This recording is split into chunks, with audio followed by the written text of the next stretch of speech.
This is going to be my take on Swiss steak. I'm using the shin of beef. Why? If you ever braise one of these pieces, they just chew so nicely. Not like the bottom round or other cuts of meat that they tell you to use for Swiss steak, which are so lean that as you're chewing on the meat, the sauce goes down your throat and you're left with a mouthful of dry meat. Not with this. And it's so, why are there so much here? Is there so much here? I'm making this as one of the items on my little Christmas party coming up in the house. And the small piece like this, I will leave alone. These pieces, I'm going to cut right here, cut through, but I don't want to cut on the pan. Cut through, take the bone out. That'll give me 2 pieces as one of my items. And the bones will be simmered with the meat, along with the onions, carrot, garlic, and some green pepper. Fresh tomatoes I'm using, not canned, like a lot of recipes tell you to use, because they just taste so much better. A little paprika, Worcestershire sauce, and dry oregano leaves that are very fresh. But you can use fresh, which is better. So I didn't buy the fresh. I forgot.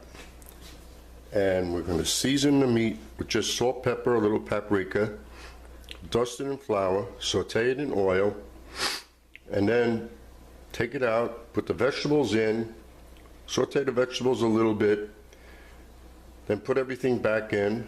And my addition to the Swiss steak was a little Cabernet Sauvignon, which is always good with a piece of beef. Anyway, let me get started.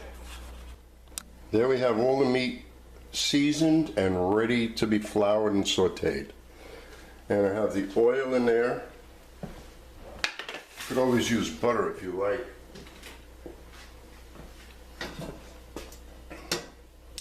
We're going to dust each piece in flour, like so. Just take the meat, put it in the flour.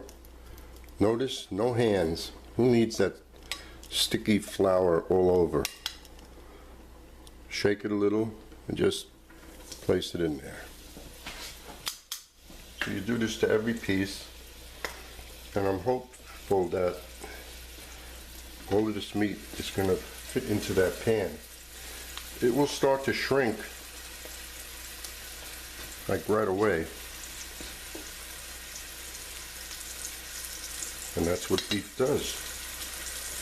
Shrinks. So give nice color.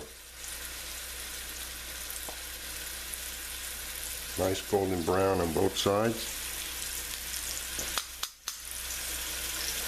If you notice, you hear that sizzling, so you know you're hot enough. That's a moderate to high flame, but not the highest. I don't want to burn, I just want to get some nice color. And the longer it sits in here, the more it'll shrink, making me easier for me to get all the meat into this one pan. And then I'm going to freeze all of this. This is perfect to freeze.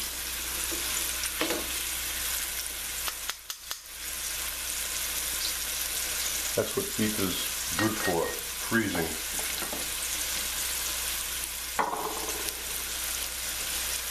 Okay, so I could be looking at this for 10 minutes, and that's a waste of film.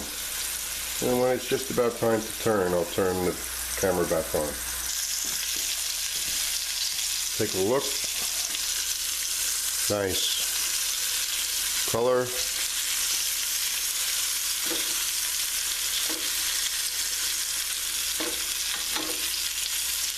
Then we'll take these pieces out when we get some nice color on the other side and do the rest. Then I'll put the bones in here You get some color on the bones. And I'm not using any kind of beef broth. Unless you made your own beef stock with bones, that would be fine. But since we have the bones with the marrow to cook with this, we'll be in good shape. I can't stand using, the beef broth or the chicken soup unless you make your own. I'd rather just go with water. Now that all the meat's brown,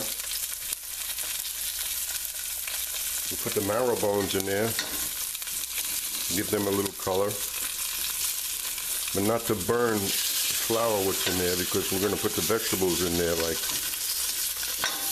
right now. I don't want to take the chance in burning what flour is stuck in there, because we need that. And then we will put in, as soon as I add that,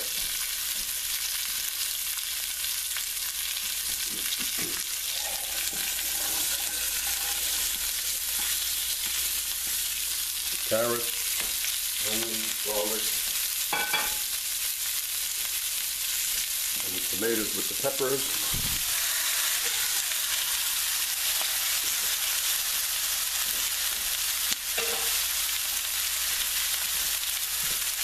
I'll let this cook down. I have to let it cook down. I won't have any room for the meat.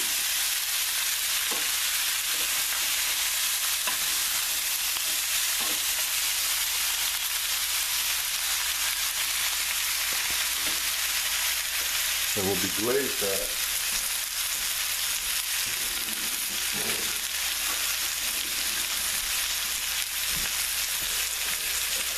With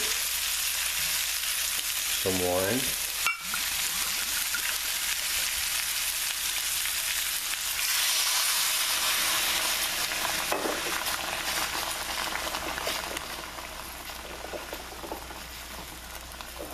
This is going to be a very tight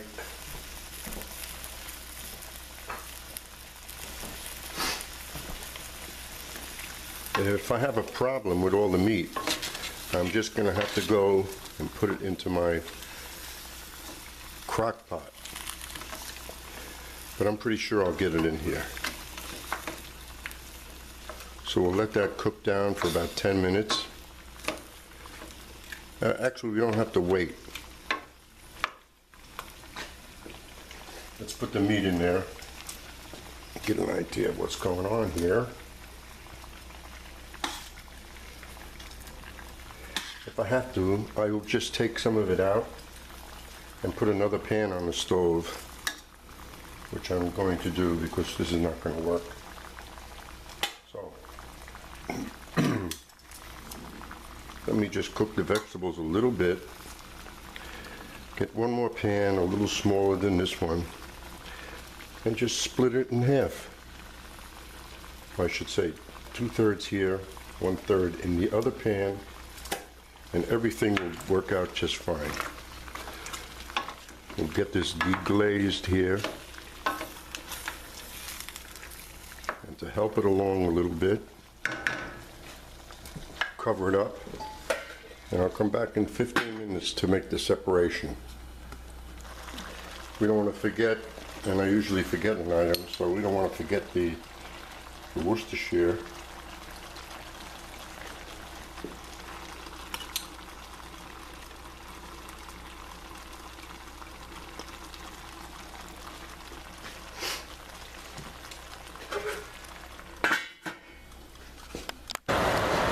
So now we'll just share what's in there with the other pan that I have on the stove, and everything will work out just fine.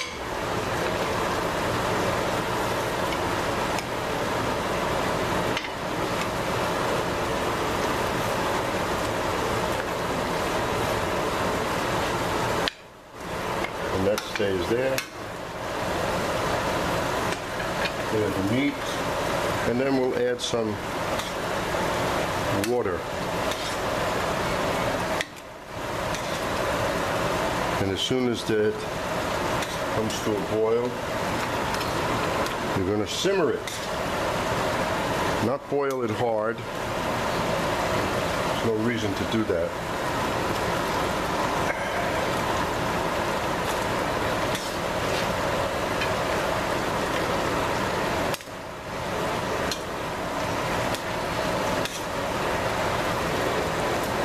And this should have nice flavor when it's finished. It's going to simmer for about the time it takes to make pot roast. An hour and a half or so. We have the water ready.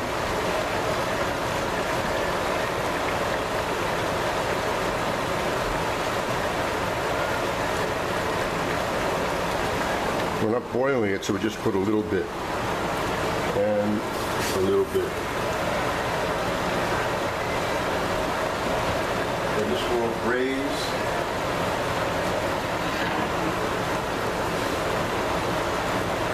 This has come to a boil already. So I'll set my timer, lower the flame, and I'll be back.